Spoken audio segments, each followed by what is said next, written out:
اس میں پارے کا 8واں اور سورہ ممتحنہ کا دوسرا اور آخری رکوع شروع کریں گے۔ اللہ تعالیٰ نے ارشاد فرمایا: عسى الله أن يجعل بينكم وبين الذين عاديتم منهم مودة۔ ان قریب اللہ تعالیٰ تمہارے اور تمہارے دشمن کے درمیان محبت پیدا فرما دے گا۔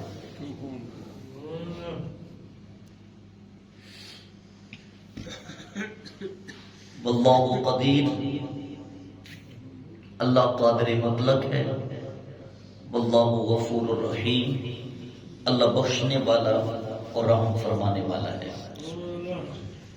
مسلمانوں کا جو ابتداء پہلا دشمن تھا وہ مشرکین مکہ تھے۔ اللہ تعالی اہل ایمان کو فرما رہا ہے کہ تم بے صبری کا مظاہرہ نہ کرو، ان قریب وہ جو آج دشمن بنے ہوئے ہیں نا، وہ ان قریب دوست بن کے ظاہر ہوں گے۔ آج وہ اسلام کی دشمنی کر رہے ہیں، کل میرا حبیب جب مکے کا فاتح بن کر دہلیز حرم پہ قدم رکھے گا تو وہی جنہوں نے دشمنیاں کی ہیں وہ خود دوستی کا ہاتھ بڑھائیں گے، خود ان کے دل میں ایمان کی، اسلام کی محبت پیدا کر دے گا میرا رب۔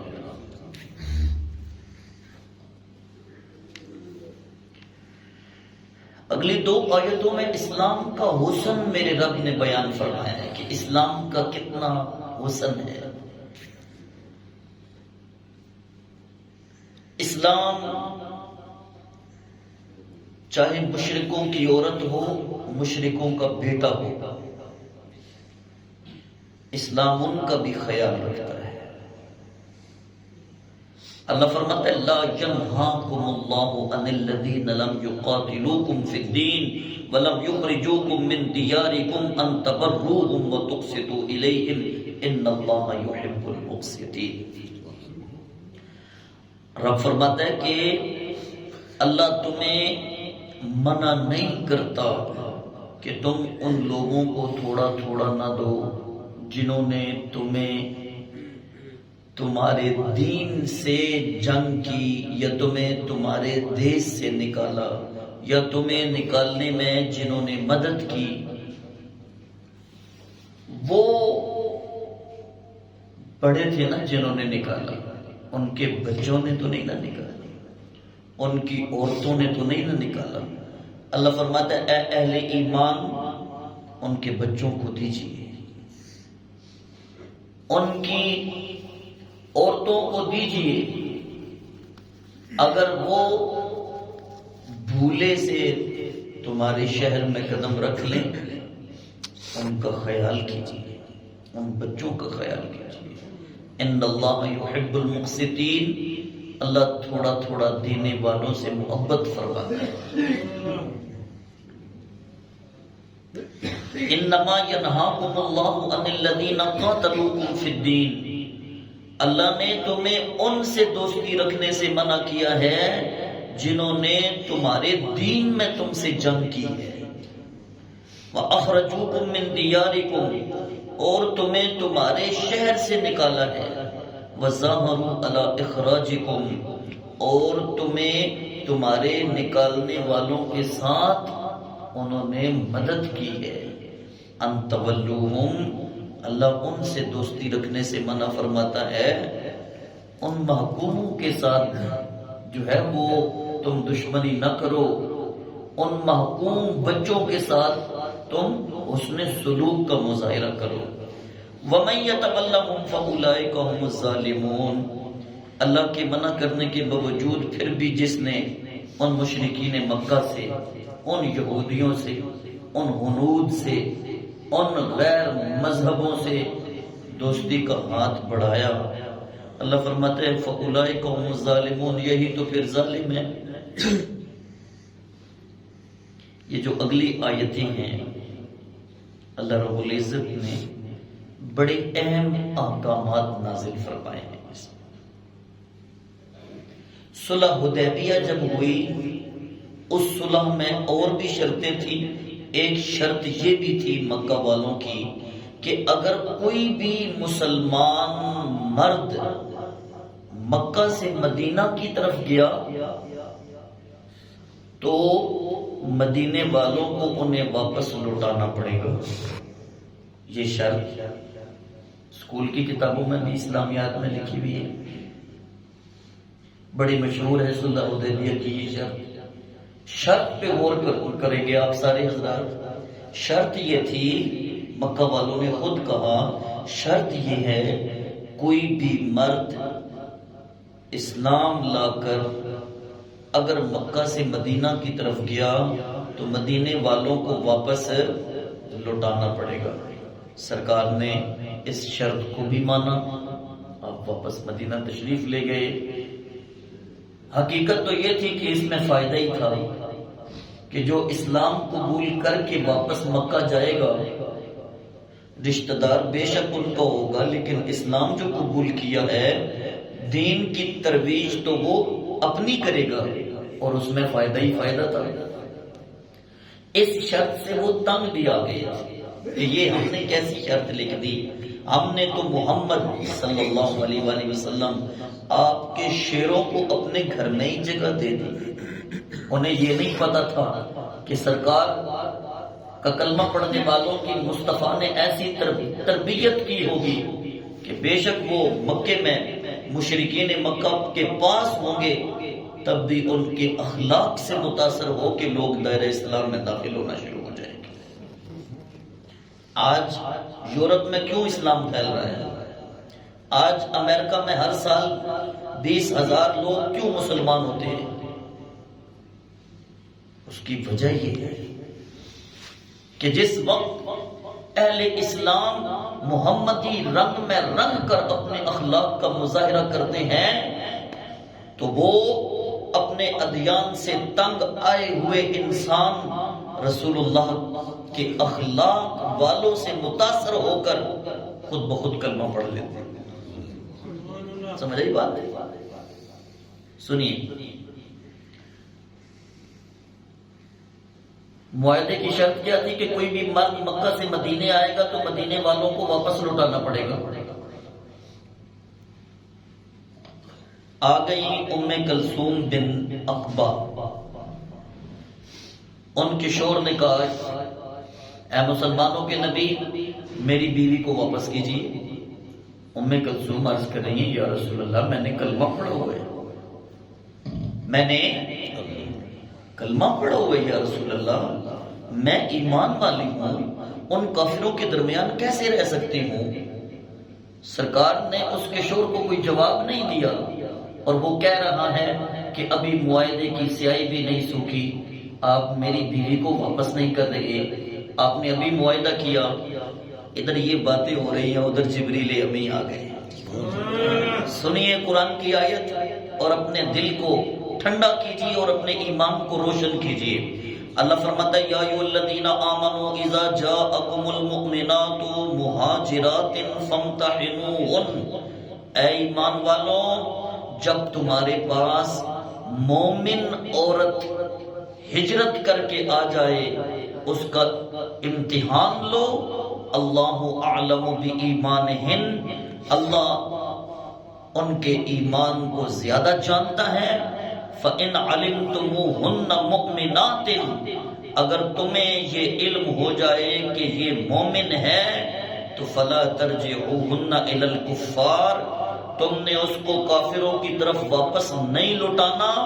لَا هُنَّ حِلٌّ لَهُمْ وَلَا هُمْ يَحِلُّونَ لَهُنَّ، اس لیے کہ یہ عورت نہ ان کافروں کے لیے حلال ہے نہ وہ کافر اس عورت کے لیے حلال ہے۔ وَآتُوهُمْ مَا أَنفَقُوا، جو کچھ انہوں نے اس عورت پہ خرچ کیا تم اس کے شوہر کو دے دو۔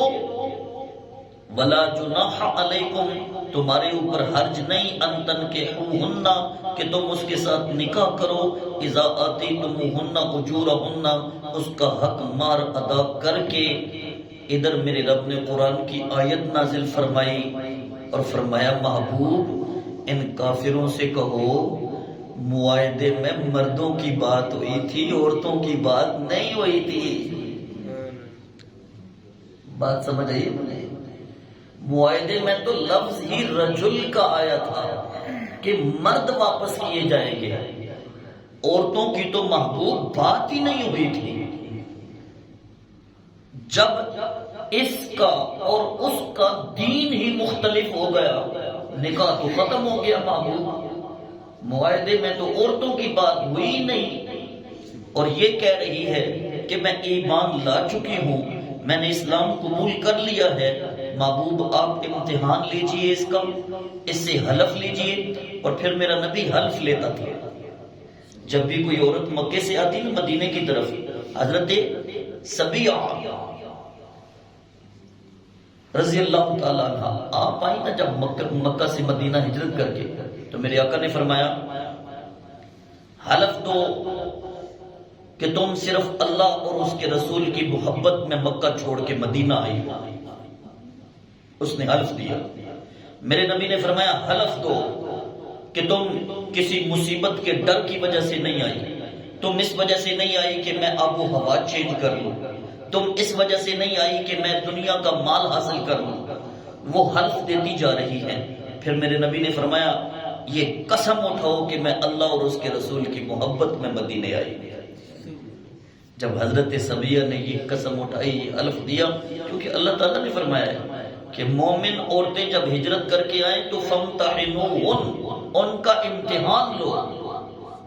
سمجھے؟ یہ امتحان لیا کرتے تھے میرے نبی۔ اور جس وقت وہ انہوں نے قسم اٹھائی تو رسول اللہ صلی اللہ علیہ وآلہ وسلم نے حضرت سبیعہ کا نکاح سیدنا حضرت عمر رضی اللہ تعالیٰ عنہ سے فرما دیا۔ اور پھر آگے فرمایا وَلَا تُمْسِكُوا بِعِصَمِ الْكَوَافِرِ، مسلمانوں تم بھی کافر عورتوں کو اپنے نکاح میں نہ روکے رکھو، تم بھی اپنے نکاح میں نہ روکے رکھو۔ وَاسْأَلُوا مَا أَنفَقْتُمْ، تم نے اس مشرکہ عورت کے اوپر جو حق مار خرچ کیا ہے یا جو کچھ بھی خرچ کیا ہے، وَلْيَسْأَلُوا مَا أَنفَقُوا، تم ان کافروں سے اس کا سوال کر سکتے ہو، اور کافروں نے جو مومنہ عورتوں پہ خرچ کیا ہے حق مار، وہ تم سے سوال کر سکتے ہیں، تم واپس لٹاؤ، ان کو لٹاؤ، ان سے لو۔ ذالکم حکم اللہ، یہ اللہ کا حکم ہے۔ یہ کیا ہے؟ بولے آپ ذرا مل کے بولے، یہ اللہ کا حکم ہے۔ یہ ہے شریعت، اس کا نام ہے میرے دوست۔ ہم تو مطمئن ہو کے بیٹھے ہوئے نا، کیونکہ ہم پہ اللہ کا خاص فضل ہے۔ ہم نے 1450 سال بعد اس معاشرے میں، اس جگہ میں آنکھ کھولی ہے جہاں الحمدللہ ہر طرف لا الہ الا اللہ محمد رسول اللہ کی صدائیں ہمیں سنائی دیتی رہیں، اور اسلام کا ماحول ہمیں محسوس ہوتا رہا۔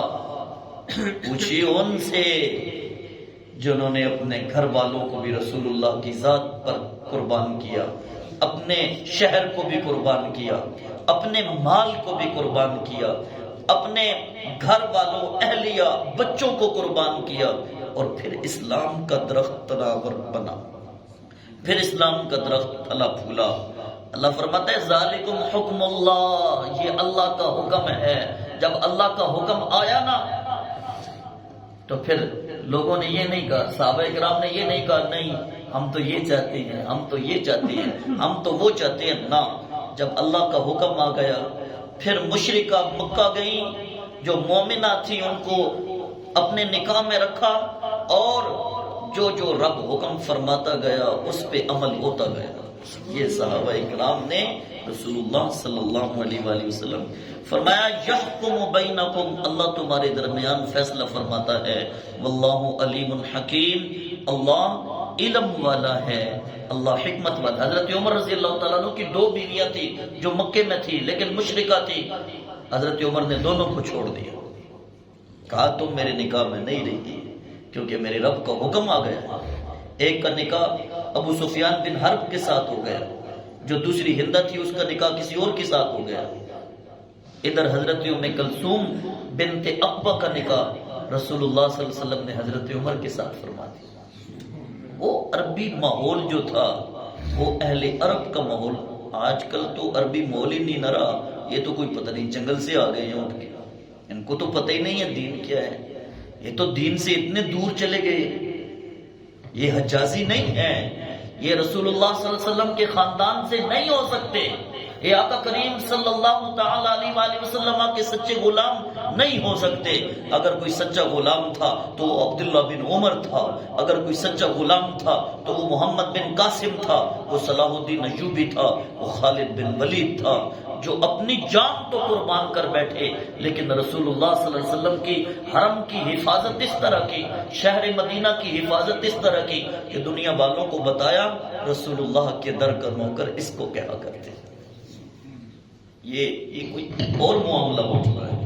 اللہ اکبر کبیرہ، آل سعود بک چکے، لیکن انشاءاللہ تعالی دنیا میں ایک وقت تو دین کی بہاریں پوری دنیا میں ہوں گی، ایک مرتبہ تو اسلام کا پرچم پوری دنیا پہ لہرائے گا انشاءاللہ تعالی۔ لیکن سوال یہ ہے کہ ہم سب الگ الگ اپنا کیا کردار ادا کر رہے ہیں، سوال صرف اتنا ہی۔ آگے آخری آیت آج کے درس قرآن کی سنیے، اور اس کے بعد اس رکوع کی 2 آیتیں رہ جائیں گی، وہ انشاءاللہ آئندہ نشست میں پڑھیں گے۔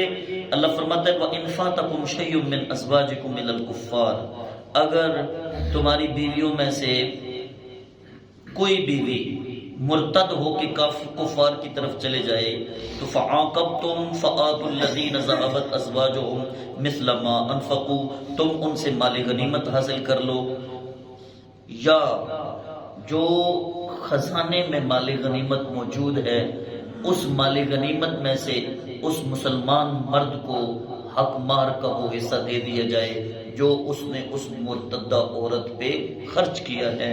وَاتَّقُوا اللَّهَ الَّذِي أَنْتُمْ بِهِ مُؤْمِنُونَ، تم اللہ سے ڈرو جس پر تم ایمان لا چکے۔ احباب محترم، دین اسلام قبول کرنے کے بعد ہمیں ایک ایک قدم سوچ کے رکھنا چاہیے، ایک ایک کام سوچ کے کرنا چاہیے، اس کام سے جلدی بچ جانا چاہیے جس میں اللہ اور اس کے رسول کی ناراضگی۔ ہمیں اپنی مرضی کا دین چاہیے مکس مٹھائی کی طرح، تو کیا ایسے دین کو قبول کرنے کے بعد رب راضی ہوگا؟ بابا، اسلام اور دین قبول کرنے کے بعد اللہ نے جس چیز سے منع کیا ہے، رسول اللہ صلی اللہ علیہ وسلم نے جس چیز کو کیا ہے اس پہ عمل کرنا ضروری ہے۔ اپنی من مرضی سے تو جانور کام کرتے ہیں نا، اپنی من مانی تو جانوروں کی ہوتی ہے بابا، تم تو انسان ہو، اور اللہ فرماتا ہے تم میرے خلیفے ہو، انسان ہو، تمہیں کوئی جانوروں کی طرح چھوڑا نہیں جائے گا، تم سے تو میں تمہارے پورے عملوں کا حساب لوں گا اور پوچھوں گا تم نے فرائض کتنے ادا کیے ہیں، وقت کتنا ضائع کیا ہے، حقوق العباد میں کتنی محنت کی ہے۔ اللہ تو تم سے تمہارے پورے عملوں کا حساب لے گا۔ اور ہم کب تک غفلت کی زندگی بسر کرتے رہیں گے، ہم کب تک سستی میں زندگی بسر کرتے رہیں گے؟ آئیے اپنی ذات سے ہی تجدید عہد کیجئے کہ آج کے بعد اللہ کے کیے ہوئے فرائض پہ عمل کرنے کی کوشش کریں گے اور رسول اللہ صلی اللہ علیہ وآلہ وسلم کی سنتوں کو ڈھونڈ کے انہیں اپنانے کی کوشش کریں گے۔ اللہ رب العزت ہمیں عمل کی توفیق عطا فرمائے۔ وما علیہ الا البلاغ۔